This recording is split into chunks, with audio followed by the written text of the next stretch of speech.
இன்றைக்கி எங்கள் வீட்டில் அரிசி மாவு வச்சு ஒரு ஸ்வீட் பண்ணோம். அது எப்படி செய்யலான்னு பார்க்கலாம்.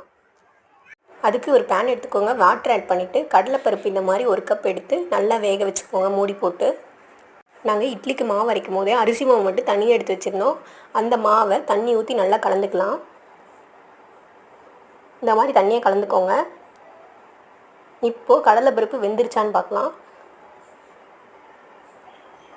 ஒரு தட்டில் வச்சு பார்த்தாவே தெரியும் வெந்துருச்சான்னு.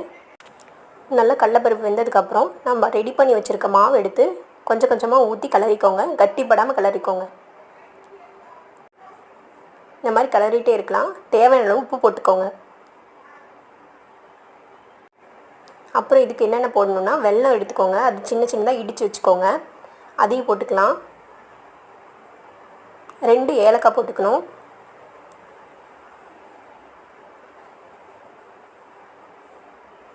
ஒரு மூடி தேங்காவை சின்ன சின்ன பல்லாக கட் பண்ணி வச்சுருக்கோம். அதையும் சேர்த்துக்கலாம்.